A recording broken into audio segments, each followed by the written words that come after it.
this is Muscles. Just give it a quick.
Internet a couple of years ago, and you know, you get these people demonstrating songs, and there was a guy doing that song. It's quite funny to watch somebody doing your own bass line. He didn't get it completely wrong, but I mean, basically, I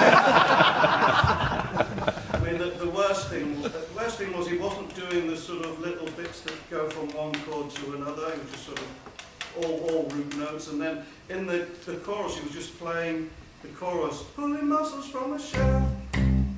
And of course I do it with octaves, which is a technique that I learned from watching Andy Fraser play. He used to use a lot of octaves. He used to play whole riffs in octaves, and I always thought that was a brilliant effect. You don't need an octave pedal, just play in octaves. So anyway, I contacted him. I didn't say who I was, and I just said, well, on the original record, the chorus it's played in octaves. And he replied to me and said, oh no, John Bentley wouldn't do that.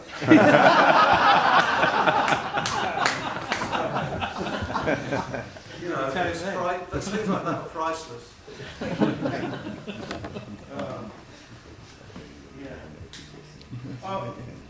Yeah, sometimes when you're with a group that's a pop group that's doing really well and you're putting out hit records, and there's a lot of pressure.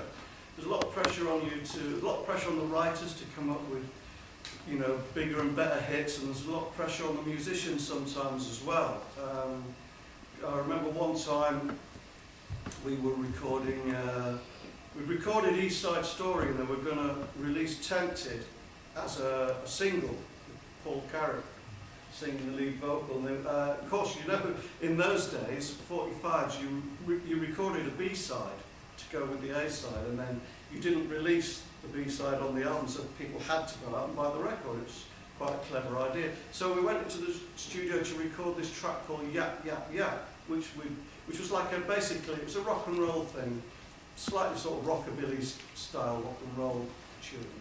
And we'd rehearsed it. I knew exactly what I was doing. I went in there with my bass, and I walked into the studio, and there was a full-size double bass laid out. I've never even played a double bass before. You know, I've never had the opportunity. And they said, oh, well, you know, it's a rockabilly style track, you know, we need double bass on it. So I literally had like 5 minutes to sort of transfer the bass line that I'd learned, which was fairly sort of simple. I had to transfer, I mean, I didn't know where the finger positions were on the double bass or anything. Plus it was massive. It's a full-size orchestral bass. I mean, it was huge. I can't remember how I managed to play it. But anyway, I did. And it was because of I just thought, well, if I don't do this properly, they'll get Herbie Flowers to come in also properly, you know, to do it. So it was the pressure that got me to do it. And actually, when you listen to the record now, it actually sounds really professional what I did. I think it was the pressure that did it. If somebody had just given me a double bass and I was being stood at home, I probably would have gone, oh, I'll never get the hang of this. But because you've got to do it, you know, I did it. Yeah, what else can we say? So going back to 1971, this is just after I'd moved up to London from Hull. Trevor had joined the Spiders from Mars, and we were very close friends. Trevor and Woody and Mick and myself were very close friends. And I was living in Overbury Avenue in Beckenham, and I was sharing a house with a guy called Arthur Brown, you know, the god of hellfire. One day he was in the garden, and he was doing all this. I think it's some kind of yoga technique or something else, but I didn't, you know, I was from Hull. So I was just doing the washing up. I was just watching him. He's mad, isn't he? This Arthur Brown. So he came and I said, "What's all that strange dancing that you're doing in the garden?" He said, "That's not dancing, that's God." So anyway, then I got a phone call from Trevor, and the Spiders from Mars had moved into a house in Beckenham. It was literally walking distance from where I live. And he said, "Why don't you come over? And you know, it'd be nice to see you. I haven't seen you for a bit." So I went up. I haven't seen him since he joined the Spiders from Mars, and of course the last time I saw him, he was just a geezer from Hull, you know. But anyway, I rang the doorbell, and then this bloke sort of came down with blue hair and green sideburns, sort of. But then as soon as he opened his mouth, I knew he was trying to go, "Oh, hello, John." You know, he was that old Trevor. And I went upstairs, and the whole band were up there, including David Bowie, and they were all listening to an acetate of Hunky Dory. They'd just been in the studio, and they finished recording it, and they got a mix on an acetate. And we all sat there and listened to this amazing album. And, you know, Is There Life on Mars? And I knew that Mick played a bit of piano, and we were listening to Life on Mars, and I said, "Wow, is that you on piano, Mick? That's really incredible playing." He said, "Oh no, that's Rick Wakeman." I said, "Oh, blimey, you know, that's really posh really posh piano player. Anyway, we had a fantastic afternoon listening to that, and it was just a real privilege to have been there at that moment. Quite phenomenal. Shall we play another song? Yeah, I think I'll play another song. Talking about Tempted. Now, this is got quite a few chords in it, but and the bass line is very simple. It's I sort of got the idea of, I used to listen to Sly and the Family Stone quite a lot, and they had Family Affair and stuff like that. A lot of the bass lines were just like, a lot of their stuff, it was quite a funky riff, so I just played the whole thing right the way through like that without stopping. And the drums on the track were incredibly simple. I think there's one fill-in that goes boom, and one fill-in that goes boom. But I think what's great about it is, I can't take full credit for this, is that the bass line obviously follows the chords, but they're not the root notes. It's very clever the way that Glenn sort of arranged the bass on this.